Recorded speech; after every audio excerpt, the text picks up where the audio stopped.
మాచర్ల నియోజకవర్గానికి వైఎస్ రాజశేఖర రెడ్డి హయాంలో ఏరి కోరి దేవాలయాల్లో విగ్రహాలు దొంగతనం చేసినటువంటి పిన్నెల్లి రామకృష్ణారెడ్డిని ఎమ్మెల్యే సీటు ఇవ్వడం, 2004లో అతను గెలవడం, అక్కడి నుంచి అతను తమ్ముడు చేసే అరాచకాలకి ఎదురు ఎవరో నిలబడకుండా వన్ సైడ్గా వెళ్ళడమే కాకుండా మాచర్లలో పిన్నెల్లి పైశాచకానికి దాదాపు 2000 కోట్ల దోపిడీ, 8 హత్యలు, 79 దాడులు, ముఖ్యంగా బడుగు బలహీన వర్గాలు మైనార్టీల మీదే దాదాపు 51 దాడులు జరిగినాయి. దానికి ఈరోజు సీనియర్ నాయకులు దేవినేని ఉమా గారు, అశోక్ బాబు గారు, అలాగే శ్రీనివాసరెడ్డి గారు, మాణిక్యాలరావు గారు, వీళ్ళందరి సమక్షంలో, ఎందుకంటే కిషోర్ గారు మా లాయర్ గారు, ఎందుకంటే ఆ రోజు తలకాయ పగిలింది మాతో పాటు. మేము వెళ్తే పాప ఆయన ఒక లాయర్ వృత్తి అక్కడ నామినేషన్లు వేయించకుండా ఉంటుంటే ఆ రోజు నన్ను అలాగే బోండవమాని పంపిస్తే ఒక లాయర్గా, అంటే మాకేదన్నా అయితే కోర్టులో మా తరపున వాదించే లాయర్ని కూడా తలకాయ పగల కొట్టేసి అతి దారుణంగా దాడి చేసినటువంటి పిన్నెల్లి రామకృష్ణారెడ్డి గారి మీద ఇవాళ తెలుగుదేశం పార్టీ ఒక బుక్ రిలీజ్ చేస్తుంది.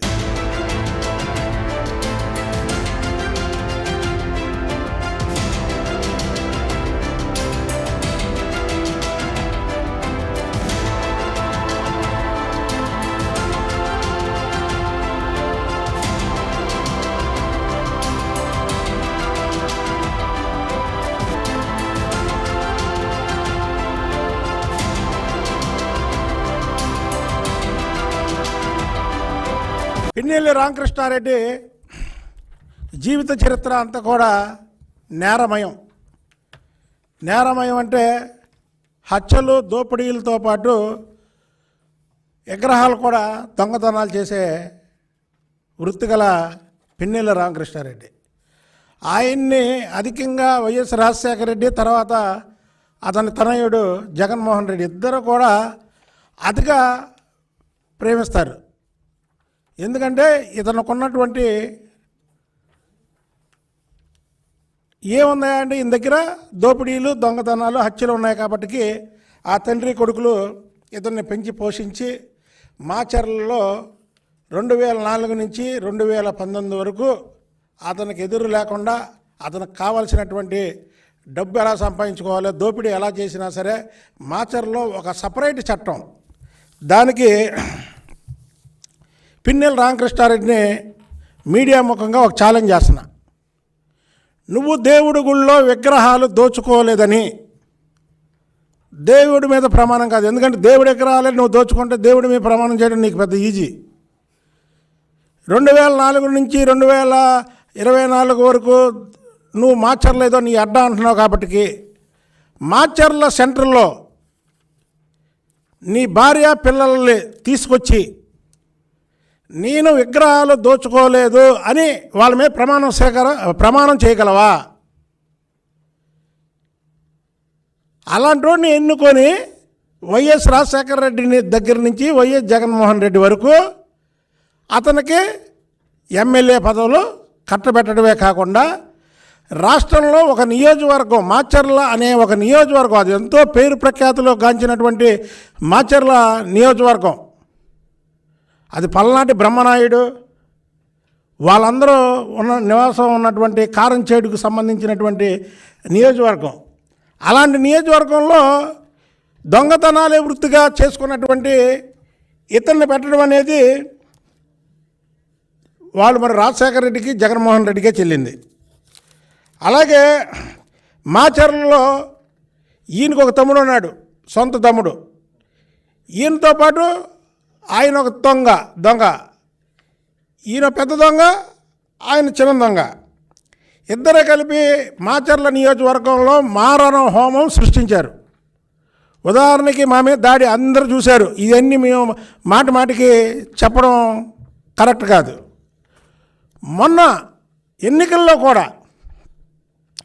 అసలు రాష్ట్రంలో ఫ్యాక్షనిజం చంద్రబాబు నాయుడు గారు ముఖ్యమంత్రి అయిన తర్వాత 96 దగ్గర నుంచి అసలు ఫ్యాక్షనిజం నామరూపాలు లేకుండా చేసిన ముఖ్యమంత్రి చంద్రబాబు నాయుడు గారు.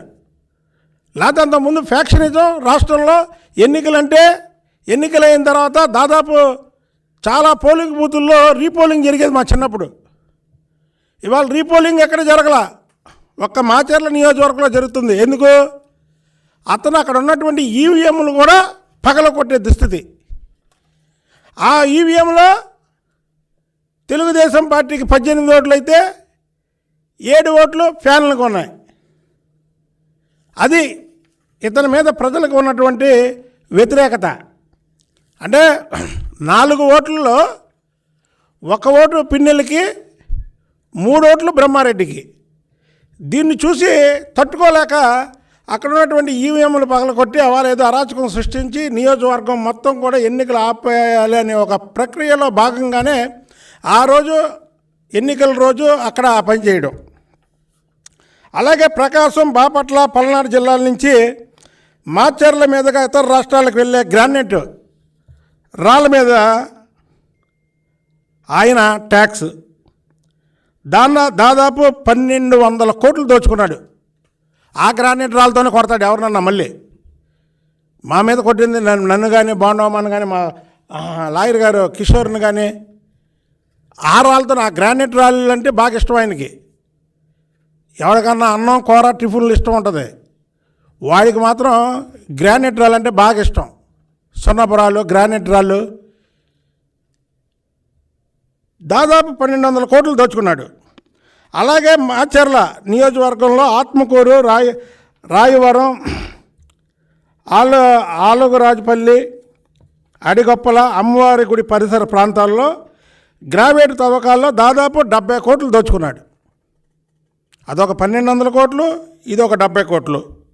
కండగుంట్ల, వేల్పూరి మండలం కంకర తవ్వి 40 కోట్లు దోచుకున్నాడు. అలాగే ఏ చిన్న నిర్మాణం జరిగినా సరే 5% వాటా కావాలి ఆయనకి. ఎక్కడన్నా సీసీ రోడ్లు వేసినా, ఎక్కడన్నా కాలువలు మరమ్మతు చేసినా, ఏ చిన్న కాంట్రాక్టరో కనీసం ఒక 10 లక్షల రూపాయలు వర్క్ జరుగుతుందనుకోండి, దాంట్లో అతనికి 50,000 రూపాయలు లంచం తీసుకెళ్లాల్సిందే. అలాగే రైతులు పొలం గురించి పాస్ పుస్తకాలు అప్లై చేస్తారు. పాస్ పుస్తకాలు అప్లై చేయగానే వెంటనే ఎవరెవరు ఇవాళ అప్లై చేశారో పిన్నెళ్ళ ఇంటికి వెళ్ళిపోవాలి. అది వెళ్ళిపోతే చదువుతాడు బుద్ధ వెంకన్న, దేవినేనమ్మా, అశోక్ బాబు, ఇలా ఓకే.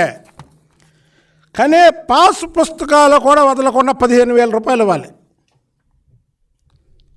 అది ఇతని చరిత్ర.